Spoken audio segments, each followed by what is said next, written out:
tuning back in for this episode. I will tell you that this is probably the episode I'm most nervous about, although if I'm really honest, I am nervous across the board. But this one's really scary for me because today what I'm going to share about is who am I? What am I about? Who's Kaylee? And I think that one's really hard for me because I was thinking like, what is it that I want to share with all of you? And I'm going to do my best to just be as sincere as possible, maybe a little vulnerable. I didn't plan out what I'm going to say quite yet, so here we go. So let me tell you a little bit about where I was born and raised. So I was born in Palm Springs, California, the desert as locals call it, and I'll share with you that for many people, I think when they think about Palm Springs or the desert, they think of, retirement homes or vacation or worldwide festivals, right? That people go and travel to, like Coachella and Stagecoach and all of those things. But for me, the desert is so much more than that, and I have so much pride in being from the desert. And it's so interesting because to me, the desert is composed, or at least my world of being there was composed of so many immigrants, children of immigrants, and hardworking people. And I think that that's really been instilled in me from day one.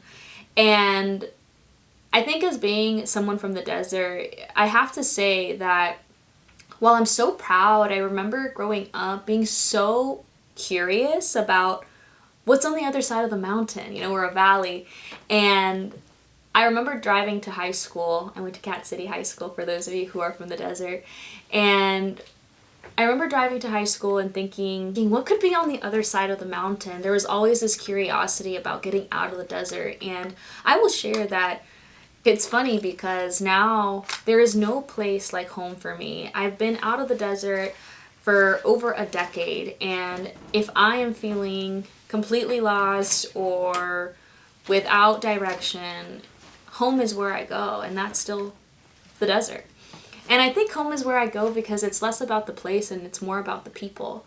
And the people that raised me were my mom, my dad, my grandma, and I was honestly more or less like an only child for about 8 years. So that's kind of unique, I think, in my experience. And because I always say that I had this opportunity of being an only child, but then when my sister was born, I was about 8-ish, and then I discovered being a sister. But I think for me at that time, what happened was that my parents were working so hard, she kind of became like my little baby.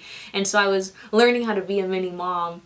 And now, years later, and now where we're both adults, it's been such a unique experience to be discovering what it's like to be a sister and not to be her mom, not to be somebody that's always worried about her and more so trusting her because kind of like we trust our friends. And so that's been a really big role in my life. Another piece that I want to mention as far as importance into who I have become is who my parents are. I think as children of immigrants or as a daughter of immigrants and being the eldest, I have been so blessed to be able to witness their transformation as people as well. So my dad is de Jalisco, and he received a second grade education and came to the States, I believe, when he was, no sé, very young, like maybe, well, not that young, like in his teenage years. And my dad has done, all of his work has been physical labor, and I'm so proud of him because it's been his physical labor that has allowed me to have opportunities que tal vez no pudiera sin su sacrificio. I wouldn't be able to do it without his sacrifice. And then there's my mom, who is probably the most important role model in my life. And I'm so proud of my mom because what I remember is being una niña chiquita and always looking up to my mom, and she was always working so hard. She would have 3 jobs and I wouldn't see her a whole lot. She'd go from her pastry chef job to cleaning houses to being a waitress. She'd do all of it. And I honestly, now that I'm an adult, I'm like, how did this woman do it? But she did it with such grace and with such empowerment, and always made me feel like she was going to be there for me despite it. It was all for the sacrifice of one day my mom being able to have this aspiration to do something bigger. She was the first person that showed me that it's okay to bet on yourself. My mom decided to go, and I don't know what got into her, honestly. I should ask her. Maybe I'll bring her on. one day she decided that she wanted to become a real estate agent. And I don't know how she went from pastry chef, waitress, house cleaner to deciding that she wanted to do this, but it dawned on her and she did it. And it's been incredible to witness a woman believe in herself, and despite her broken English, her fear, her self-doubt, show up and believe bigger and do bigger things for us as a family. I aspire to be like her, not just as a mother, but as a woman. And now that I was saying it, I want to bring her on because I would be so curious to know about my mom's first and her fears, and I don't know, tal vez escuchar su historia too. So now that I've shared a little bit about my family, I'll share a little bit about what was my experience in getting over that mountain, because I did leave. And the first experience that I had was as an 18-year-old leaving the desert to go and start her college education. And I will never forget this, and that's a big reason why I said I'm dedicating this podcast to so many others, but I think I'm keeping 18-year-old Kaylee's heart in mind. And it's because she was so scared. My parents dropping me off at my dorm and having them leave, and then thinking, oh shit, like I'm on my own now for real. And it was such an experience, and I wish I could say that my college experience was amazing, but it wasn't for me. I think for me it was just really hard, and it was hard for so many reasons that now when I look back I'm like, okay, it was that I was scared, it was that I was still growing into myself, it was that I didn't know who to turn to, it was a cultural shock, it was trying to navigate all of my roles, right? So I think for many students, they go to college and they immerse themselves into college. And honestly, now looking back, I wish I would have done that, but that's not what I did. What I did was I was scared, I was quiet, and that's not really me. Because me, growing up, I didn't share this, but I loved being on stage, I loved dancing, I loved singing, I loved acting, I loved this, right? Being in front of a mic, being on stage, it was what I loved to do. And I felt like when I went to college, it was almost like I threw out the mics and I didn't know where to go. I feel like I was lost. And in addition to that, all of the roles that were really difficult to navigate was, I was trying to be a student and figure out how to study. I'll never forget the first test I ever took. I failed, and I had never studied so hard in my life. I thought, no sé si esto va a ser para mí. I don't know if this is going to be for me. And so I was trying to navigate just being a student and what it was like to be in higher education. I also didn't really know who I was and where I fit in.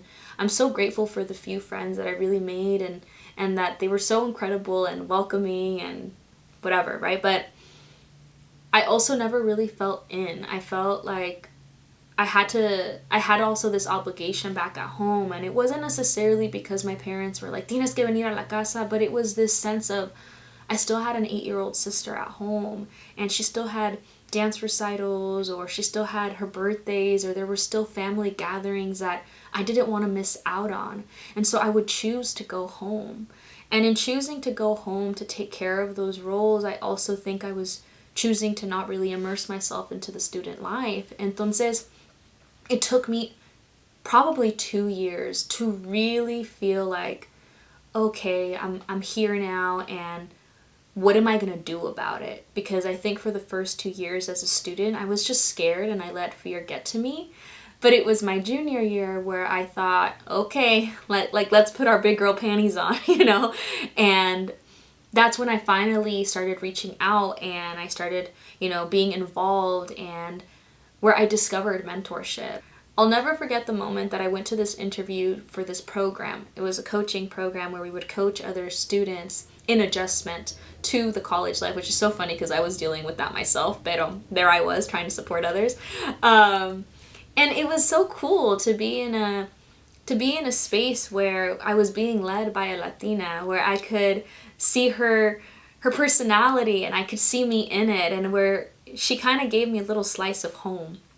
And that changed things for me. And then I connected with another mentor, Rudy, who supported me throughout my application process to get into grad school, and really it's thanks to him that I discovered social work, because he shared that there was an opportunity at a domestic violence shelter to be a children's program leader. And so I applied to it. Scared, I applied to it because I didn't even know what this was really. And so when I think about the college experience, I wanted to talk to you guys about las dos cosas, right? El orgullo. Wow, I'm the first in my family to go to college, and also el miedo. And at times feeling like I couldn't really say, hey, I'm having a shit time. I felt like I had to say, todo está bien, mami, ¿cómo te va? Todo bien, ¿y cómo estás? Muy bien, ¿ya comiste? Yep, and it was not because I couldn't say to my family, no, I'm having a horrible time, but it was because at that time I didn't know how to embrace both, that we could be both proud and be super scared. So I'll share with you that I think once I began to really understand that two things can be true, that I could have pride, I could be orgullosa, have confidence, and also be scared, tener mucho miedo. When I decided and realized that you could do both, was the moment that I think my life began to shift. And I will say though that this is an ongoing process and an ongoing reminder, because even today, before I started this episode, before I even decided to do this podcast, I was really scared and I kept saying, should I do this? What if it goes horribly wrong? And I think being able to remember que I don't have to do things perfectly, I just have to start and begin them. So once I began to realize that, right, is when I decided to take really bold moves. I decided to apply to graduate school, and I decided to change the trajectory that I thought I was going to go into. At first I thought I was going to do my side D, and if I'm honest, I was doing a side D, or I thought I was going to do a side D because I didn't know what else to do. And I think as first gen folks or students, you might know that sometimes when we don't know, we just guess, and I think for me, I was guessing that if I wanted to be able to provide therapy, that was the route I had to take. And so when I started working at a domestic violence shelter, I discovered social work, and I loved the work. And so de un día pa otro, from one day to another, I shifted gears and started applying to social work schools. I was beyond, surprised when I began to get acceptance letters, because I think when I was applying to all of these schools, I was imagining, I don't know, that somebody like me could get into these schools. And ultimately, I decided to go to UCLA for graduate school, and that's where I got my master's in social welfare. And like I said, el orgullo, can you imagine telling my parents, like mom, dad, family, like I got into UCLA? The orgullo was enorme, it was huge. But I'll also share that it was also very scary. But at that point, I think I was more eager to learn. I was more curious, and the curiosity wasn't being overtaken by el miedo so much anymore. And once graduating from grad school, I decided to go into community mental health. And I did a lot of work there, and it was powerful work, and it was work that I'm always going to be so thankful for, from the trainings to the beautiful people that I met, clients that have touched my hearts and continue to be an inspiration today. But what I will share is that at some point, what I began to notice is that it wasn't really aligning. El trabajo, the work that we were doing, wasn't really aligning with my heart. And so once again, I came at this crossroads where I thought, but I'm scared to do something different. I've been doing this work, and I think I do good work, and I see the impact, but it wasn't really fulfilling me as a person anymore. I was finding myself going home and being in a bad mood or not feeling motivated. And so that's when I discovered the idea of, what if I start a private practice? And that idea didn't come from me.